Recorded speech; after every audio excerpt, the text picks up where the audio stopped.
Thank you so much for watching. I'm Nico, and this is my three-part series on the relationship of music and violence, called In Defense of Violent Music. In this series, I tackle 3 topics of discussion in 3 videos. In each video, I use a specific genre or band to provide examples. The 3 topics are: violent music does not cause violence, violent music brings light to societal issues, and violent music can be used to create a movement. Since as early as jazz music, new and smaller genres have been associated and even accused of causing violence. This has been seen with punk and metal in the 70s and grunge and gangster rap in the 90s. Law enforcement even accused rap group N.W.A. of encouraging violence them and refused to protect them. In this video, I intend on explaining why violent music does not cause music through Chicago drill music.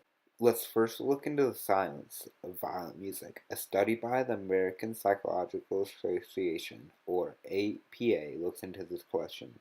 The study took participants and played them violent music of different genres and measured their feelings of hostility after listening to them. The study came to the conclusion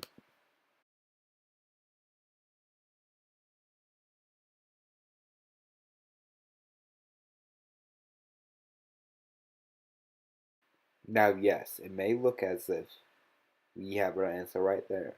Music makes people more hostile, therefore more violent. Though I know a lot of people who listen to music that is violent, and I've never had one jump someone after listening to a good song. This is because the music has not affected their morality. They still know it is wrong to act on the hostility they are feeling. Though most people I know come from a stable financial background, what happens when a person who comes from a place where crime and violence are normal occurrences listens to violent music? Let's look closer into that. Let the sound blow like shots get let off. Now they don't want no walk. They got clips and them 4-5s. Gotta go back to the stove and that kush get smoked. Gotta go back to the stove, come back to the stove. My man's gonna blow. So they ass.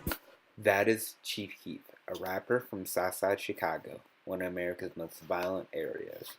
In 2012, with the music being described as so new it doesn't have a Wikipedia page by The Guardian, Chief came out as a figurehead of drill music with multiple platinum records and features from legends like Kanye West, Big Sean, and Jadakiss. Drill music is what gangster rap is to the 90s, but with the violence turned up. It is some of the most violent music ever made. Rappers often rap about what they saw growing up: drugs, murders, theft, and the loss of loved ones. It is less metaphors and wordplay and supplements them with threats and boasts about the money, weapons, and clothes they now have. It is a rap about realism, about the realities of making it out of areas like Chicago. Now, this rap has been growing since 2012 and has taken its place as the youth's primary music of Southside Chicago and other poor inner-city areas. Rappers are seen as heroes despite the crimes many have committed. Now, if violent music causes violence, and this violent music is extremely popular and played to the masses of high at-risk individuals in areas like Chicago, shouldn't there be more violence? Well, since 2012 in Chicago, murder rates and violent crime rates have been in the same stable decline as they were before 2012. This is because music is not the cause of crime, but a reflection of reality. We look closer into that idea in my other video. Music is not fueling the violence was there before the music. To lower the violence, we must look past the music and solve the root problems facing these communities.